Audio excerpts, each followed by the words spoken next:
Taking over Shosha and Shelby's channel to speak to you about a very important issue.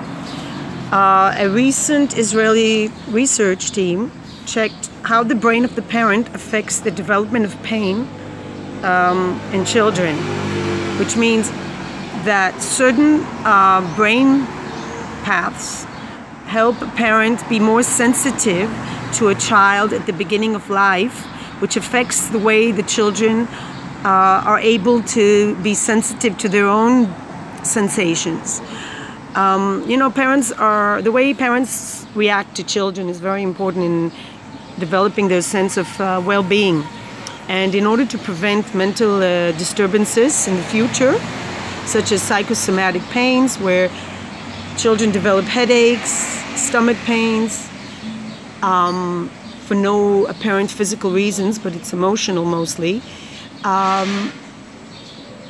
So these Israeli researchers actually studied how the brain of the parents, the MRI picture, how that affects the children's later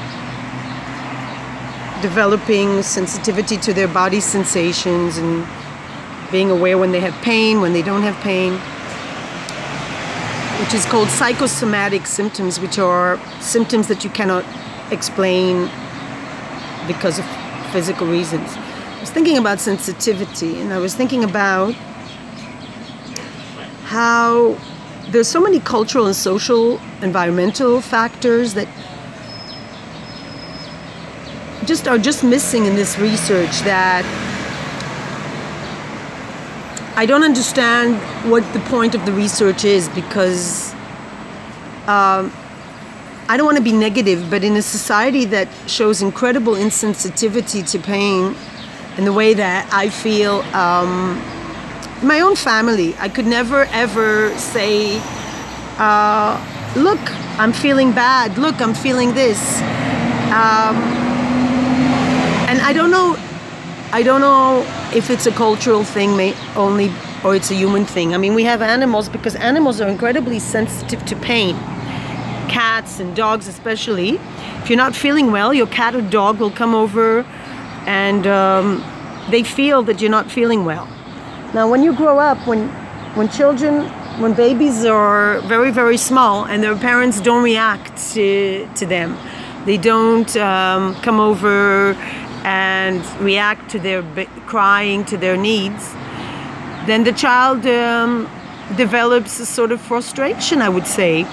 And that's the way I feel anyway. But it's also social, because I was like listening to a video about Germans talking how good they feel in Israel because you're never alone, blah, blah, blah. And I think I want to say something about it. As a person who grew up in Israel, and then I lived in the States, and then I lived in Europe,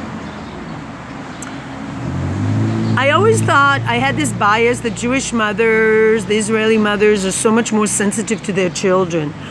But I hadn't been living here 20 years, and in this part of the city, which is a wealthy socio-economical area, parents routinely take their kids on bicycles without helmets. Even babies, I just saw a baby just go on a bike.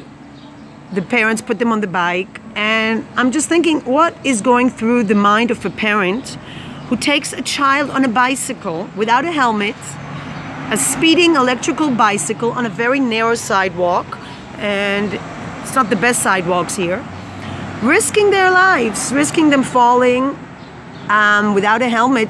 It could be a life and death matter, you know? And look at this man. He's an adult man. Look, he's speeding on a sidewalk, which is very narrow. He doesn't care that there are elderly people or people with children or dogs.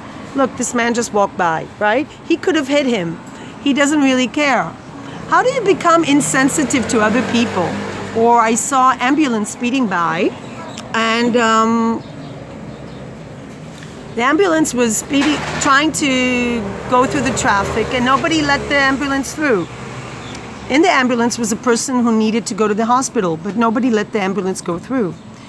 So this insensitivity to other people is something typical of human beings, but it's very, I think it's a cultural matter more than, I wouldn't test the brain, I would test the culture. Peace, light.